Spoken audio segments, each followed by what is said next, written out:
FIA کی کوئی jurisdiction نہیں بنتی. آپ ان کی پورا FIA کے رولز آف بزنس سارا کچھ اسکروٹنائز کر کے دیکھ لیں. اور اس پہ ہم نے کیا کہتے ہیں, اسی واسطے ہم یہ کوشمنٹ کی طرف جائیں گے کہ جب FIA کی جورسڈکشن نہیں بنتی تو کس حوالے سے وہ مانگ رہے ہیں PTI کا 1996 سے جب سے پارٹی بنی تھی 2022 تک کا ریکارڈ, اور ساری فنڈنگ کا, یہ نہیں صرف اوورسیز فنڈنگ یا پروہیبٹڈ فنڈنگ, کس بیسس پہ FIA اور کس کے کہنے پہ FIA یہ کر رہی ہے. تو یہ تو معاملہ الیکشن کمیشن کا ہے جو میں آپ کے سامنے رکھنا چاہتی ہوں. اگر کوئی ڈیٹیلز چاہیے, اظہر طارق صاحب ہیں, وہ آپ کو ڈیٹیلز بھی دے دیں گے. اب میں آنا چاہتی ہوں ایک اور جو بہت ڈینجرس اور خطرناک چیزیں ہو رہی ہیں, اور وہ ہے شہباز گل کا ایشو. دیکھیں, شہباز گل نے ایک سٹیٹمنٹ دی, اور بائی دی وے انہوں نے وہ جو فون کا شوشہ چھوڑا ہوا ہے اس امپورٹڈ حکومت یا نیوٹرلز یا جو بھی پیچھے ہیں کہ جی فون چاہیے, اس کا فون چاہیے, جو اس نے ریمارکس دیے ہیں وہ تو اس نے لینڈ لائن پہ دیے ہیں ARY کو. وہ لینڈ لائن تو نہیں چھپی ہوئی, آپ ٹریس کریں لینڈ لائن. اور اگر اس نے کوئی ایسی بات کہی ہے جو کہ قانون کی خلاف ورزی ہے, دیکھیں نا, فریڈم آف ایکسپریشن تو کانسٹیٹیوشن گارنٹی کرتا ہے, لیکن آپ قانون اور آئین کے دائرے میں رہ کے کر سکتے ہیں. اگر اس نے کوئی قانون اور آئین کی خلاف ورزی کی ہے, آپ اس پہ کیس کریں, موقع دیں, وہ اپنا پوائنٹ آف ویو دے. اگر اس کی غلطی ثابت ہوتی ہے, قانون کے مطابق اس کو سزا دی جائے گی. لیکن یہ نہیں آپ کر سکتے کہ ایک شخص کو گاڑی اس کی توڑ کے شیشے اس کو گھسیٹیں اور 5 گھنٹے ان نون جگہ پہ لے جائیں, پھر FIR بنے اور پھر آپ اس کو تھانے میں پیش کریں, پھر آپ اس پہ ٹارچر کریں, تشدد. اور ہم نے دیکھے جو ملے ہمارے خاص طور پہ وکلا, جب وہ سیشن کورٹ آئے, ان کے پوری باڈی پہ نشان ہیں ٹارچر کے. یہ کیا گیا ان پہ, ان کو پانی نہیں پینے کو ملا, سونے نہیں دیا.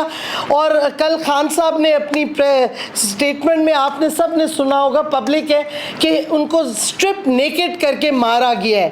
یہ ابو غریب کر رہے ہیں جو امریکنوں نے, فورن حکومت نے عراقیوں کے ساتھ کیا تھا, اور برطانوی حکومت نے ابو غریب پریزن میں عراق میں. ہمارے لوگ اپنے شہریوں کے ساتھ یہی تشدد کر رہے ہیں, اور یہ نہ صرف ہمارے قانون کے خلاف ہے, اور میں یہ بتاتی چلوں ہماری حکومت نے اسی واسطے ٹارچر کے خلاف جو شہری رحمان کا بل تھا سینٹ میں, ہم نے سپورٹ کیا. آپ ان سے بے شک پوچھ لیں, آج بھی ریکارڈ پہ ہے. ہمارا اپنی حکومتی بل بھی گیا انٹیریئر کمیٹی میں, اس پہ اسکروٹنائز ہو کے اس نے لے ہونا تھا کہ حکومت ہٹ گئی, کیونکہ پاکستان نے سائن کیا ہوا ہے انٹرنیشنل کنونشن اگینسٹ ٹارچر. ہمارا یہ انٹرنیشنل فرض بھی بنتا ہے کہ ہم ٹارچر مت کریں کسی کو, اور قانون, ہمارے اپنے قانون اور آئین کے بھی خلاف ہے, جدھر سیکیورٹی اور سیفٹی ہر شہری کی گارنٹیڈ ہے. تو جس طریقے سے, اور پھر یہ نئی روایات ہے, میں نے تو خود ایکسپیرینس کیا ہے ابڈکشن کا اٹیمپٹ, اور پھر جھوٹے ایفیڈیوٹ میرے خلاف دیے کہ جی ان کی میڈیکل کرا لی, کوئی میڈیکل نہیں کرائی.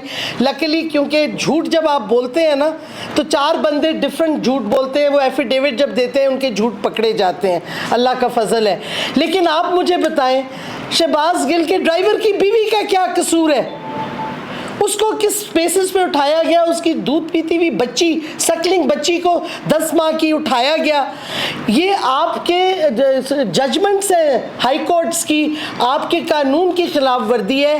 خواتین کو خاص طور پہ اگر وہ بچی چھوٹی ہو جو ماں کا دودھ پی رہی ہو, اس کو بیل مل جاتی ہے, آپ اس کو جیل میں نہیں ڈال سکتے.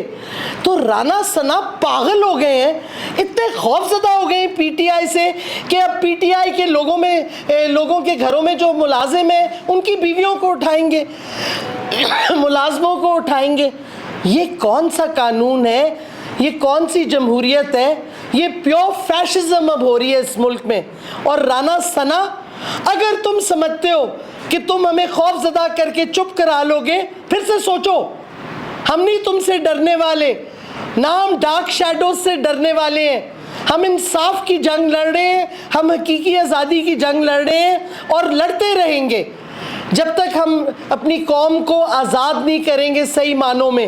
اور آپ کے یہ جو قوانین جو آپ غیر قانونی بلکہ حرکتیں کر رہے ہیں, یہ آپ کے اوپر آئیں گی اینڈ میں. تو آپ کیا کس حد تک تشدد کرو گے لوگوں پہ؟ اب آپ پھر انہوں نے کوشش کی کل رات کو, پرسوں رات کو اور کل بھی لیٹ آفٹرنون کو, کہ شہباز گل کو اڈیالہ سے نکال کے پمس کے بہانے لے آئیں اسلام آباد ٹیریٹری میں پھر سے, اور اس کو پھر وہاں تشدد اس پہ کریں. اور ہمیں یہ خوف ہے کہ یہ لوگ یہ کرتے جائیں گے, کیونکہ یہ وہی کوشش کر رہے ہیں جو ذوالفقار علی بھٹو کے وقت محمود مسعود کو کیا تھا کہ وہ اپروور بن جائے. یہ وہی پلے بک استعمال کر رہے ہیں. ایک تو ان کو پتہ نہیں کہ وہ پلے بکس آؤٹ ڈیٹڈ ہو گئی ہیں. کم سے کم آپ اپنی اسٹریٹجیز دیکھیں تو کدھر قوم کو لے جا رہے ہیں. اب وہ چیزیں چھپی ہوئی نہیں رہتی, ہر چیز میڈیا میں آ جاتی ہے.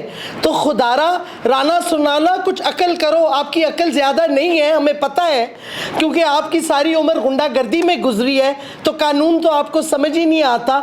لیکن کچھ کوشش کر لو سمجھنے کی, اس سے پہلے کہ اور زیادہ پاکستان میں گڑبڑ آپ کرو, اور زیادہ آپ کیا کہتے ہیں پولیٹیکل انسٹیبلٹی اور انسیکیورٹی کرو. اور معیشت کی تو میں بات نہیں کروں گی, میں اکانومی پہ ایکسپرٹ نہیں ہوں, لیکن قوم کو آج ایک اور پیٹرول بم مل گیا ہے. اور پھر وہ رو رہی ہیں مریم جھوٹی کہ میں تو اس سے ہم نہیں مانتے اور میرا باپ ڈیڈی نہیں مانتا. تو بھائی ڈیڈی آئے جیل کاٹے, پاکستان واپس آئی, کس نے روکا ہے؟ اپنے بھائی کو ہٹائے, امپورٹڈ حکومت بن کے جو بیٹھا ہوا ہے اس کا بھائی کیوں نہیں آ رہا؟ یہ کیا نورا کشتی کر رہے ہیں, ایک طرف سے پیٹرول بم اور دوسری طرف سے جھوٹی مریم کہتی میں تو اگری نہیں کرتی. ہو بھائی تم تو خود کانوکٹ ہو, تمہاری بات کی حیثیت کیا ہے؟ اس واسطے خدا کے واسطے جنہوں نے امپورٹڈ حکومت کو سپورٹ کیا ہے, پھر سے آپ دیکھیں آپ پاکستان کو کدھر پہنچا چکے ہیں. کتنی پولرائزیشن, کتنا وائلنس, آئین کی دھجیاں اڑا دی ہیں اس حکومت نے, قانون کی دھجیاں اڑا دی ہیں. ری تھنک کریں, پاکستان کا سوچیں, اپنا نہ سوچیں, کیونکہ اگر پاکستان نہیں ہے تو آپ بھی نہیں ہیں, یہ بھی سوچیں آپ. بہت بہت شکریہ.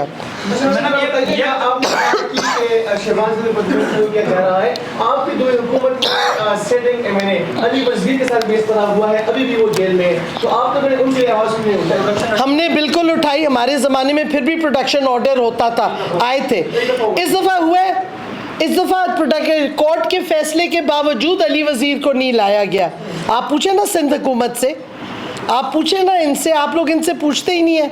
آپ مجھے بتائیں, ہم نے ٹھیک ہے ہم نے بہت سی غلطیاں کی ہوں گی, لیکن ساتھ ساتھ ہم نے میڈیا کے لیے پروٹیکشن آف جرنلسٹ اور میڈیا پروفیشنلز کا قانون بنایا 2021 میں. ابھی تک کیوں نہیں وہ حکومت امپلیمنٹ کر رہی؟ اس کے اشتہار بھی آ گئے تھے چیئرمین کے لیے. وہ ایک ایسا قانون ہے جس میں جو کمیٹی بنے گی جو ساری کمپلینٹس دیکھے گی, وہ خود وہ جرنلسٹ بنائیں گے, پریس کلب کے نامنیز, اور یہ آدھا پروسیس ہو گیا تھا. اب آپ کیوں نہیں اس حکومت سے پوچھ رہے کہ کیوں نہیں یہ جرنلسٹ لا کو کیوں نہیں ایکٹ فردر کر رہے؟ میڈم یہ بتائیے گا, صاحب نے رات کو کہا ہے ایک انٹرویو میں کہ جو شہباز گل کا بیان تھا اس میں یہ تاثر گیا کہ وہ اکسا رہے ہیں شاید فوج کو, اور دوسری طرف پی ٹی آئی جو ہے وہ شہباز گل کو مل رہی ہے, کیا وہ جو بیان ہے اس کو پی ٹی آئی اب اون کرتی ہے؟ دیکھیں, ہم کہتے ہیں کہ اگر اس کے بیان میں کچھ قانون کی خلاف ورزی ہوئی ہے, قانون اپنا پروسیس کریں, قانونی پروسیس کریں, لیگل پروسیس کریں. اور ہم یہ بھی ساتھ ساتھ کہہ رہے ہیں کہ اگر آپ اکیوز کر رہے ہیں کہ اس نے اکسانے کی کوشش کی یا کچھ, تو خدارہ جنہوں نے اوپن سٹیٹمنٹس دیے ہیں, میں کتنے کیا کہتے ہیں, خواجہ آصف جس کو آپ نے ڈیفنس منسٹر بنایا ہے, اس کی سٹیٹمنٹس تو پڑھیں فوج کے خلاف. ادھر ایاز صادق نے جو کہا ہے, پھر نواز شریف نے جو کہا ہے, اس نے تو چیف آف آرمی اسٹاف کا نام لے کے یوں انگلیاں کر کے سٹیٹمنٹ دی ہے. اور پھر آصف زرداری, ان سب کی سٹیٹمنٹس ہیں بار بار, ایک دفعہ نہیں. کیوں نہیں ان پہ کیس رجسٹر ہو رہے؟ اگر آپ کرنا چاہتے ہیں پھر سب پہ برابر قانون اپلائی کریں نا, ایک پہ تھوڑی. اچھا میڈم، حکومت جانے کے بعد مختلف سیاسی جماعتیں پاکستان میں تمام سیاسی جماعتیں اکثر کہتی رہتی ہیں کہ ہم سے فیصلے ہوتے نہیں کروائے جاتے ہیں، ہمارے پیچھے کوئی اور ہوتا ہے. اب رانا ثناء اللہ کا نام لے رہی ہیں، شہباز گل کی گرفتاری پر کوئی چینل بند ہوتا ہے تو رانا ثناء اللہ کا نام لیا جاتا ہے. کیا صرف نون لیگ یا رانا ثناء اللہ ان کے پیچھے؟ دیکھیں، بک سٹاپس ود دا گورنمنٹ، ٹھیک ہے نا. حکومت یہ کہتے ہیں یہ حکومت ہے تو پھر ان کی ذمہ داری ہے نا، ان کی رسپانسبلٹی ہے. اگر یہ خود نہیں کر رہے تو کہیں کہ غلطی ہوئی ہے. اے آر وائی کے ساتھ جو اے آر وائی کے جرنلسٹ کے ساتھ جو تشدد ہوا ہے اور ہو رہا ہے، اور اے آر وائی کو بند کرنا جو کہ اگین غیر قانونی ہے، اور سندھ ہائی کورٹ کا فیصلہ ہے، کیوں نہیں امپلیمنٹ ہو رہا؟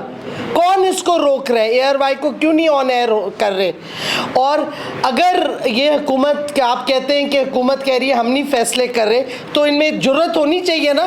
رانا ثناء اللہ ویسے تو بہت بولتا رہتا ہے، شور مچاتا رہتا ہے، لیکن اس میں بولے نا کہ ہم اس کے خلاف ہیں، ہم نہیں چاہتے کہ میڈیا فریڈم بند ہو، اور کوئی اور کرا رہا ہے جرت تو بولو، کیوں نہیں بول رہے؟ اچھا میڈم، آپ نے تنقید کی تھی میڈیکل سفیر کی جانب سے وزٹ کیا گیا تھا پاک افغان بارڈر کا، جس پر آپ نے ٹویٹ بھی کیا. بالکل کی. اور آپ میرے سے پوچھ رہے ہیں کہ وہ کے پی کے حکومت سے ملے، وہ کیا کہتے ہیں؟ نہیں، میری بات سنیں تو آپ اگر میری پوری ٹویٹ پڑھ لیتے اس کے جواب میں تو آپ کو سمجھ آ جاتی دو چیزیں. امریکن سفیر پروونشل گورنمنٹس اور فیڈرل گورنمنٹ سے ملتا ہے، ہم نے کبھی آبجیکشن نہیں کی. وہ بلاول سے بھی ملتے ہیں، وہ آپ کے پلاننگ منسٹر سے ملتے ہیں، سب سے ملتے ہیں، پنجاب میں بھی ملے. These are the country to country cooperative frameworks ہیں سوشیو اکنامک، اس میں سب ملتے ہیں. ہمارے سفیر جا کے ملتے ہیں ان کے منسٹرز وغیرہ کو. وہاں یہ بات اور ہے کہ ان کا ہمارا سفیر پریزیڈنٹ کو نہیں مل سکتا، اور ادھر ایک امریکہ کا سفیر اوپر تک جا کے جس سے ملنا چاہے فوری طور پہ مل سکتے ہیں، یہ ایک اور بات ہے. لیکن یہ آپ سیکیورٹی ایسے سینسٹیو ایریاز میں ایک ایمبیسڈر کو فری رن دے، پورا وہ ریویو کر رہا ہے پلین پہ سے یا ہیلی کاپٹر میں، خیر پلین تھا، پلین پہ سے سیکیور سینسٹیو ایریاز جدھر آپ کے شہری نہیں جا سکتے، وہ بارڈر پہ جاتا ہے. کس اگریمنٹ کے تحت؟ میں نے تو سوال اٹھایا ہے کہ آپ نے کوئی سیکیورٹی اگریمنٹ کی ہے امریکہ کے ساتھ کہ آپ ان کو ایکسیس دیں گے بارڈر کا؟ کس اگریمنٹ کے تحت آپ اس کو اس قسم کا ایکسیس دے رہے ہیں جو نہیں ملتا؟ ہمارا ایمبیسڈر سینسٹیو ایریاز میں دوسرے ملکوں کے نہیں جا سکتا. تو اس واسطے یہ سوال تھا. There is a difference and I stand by that. میرا کوشچن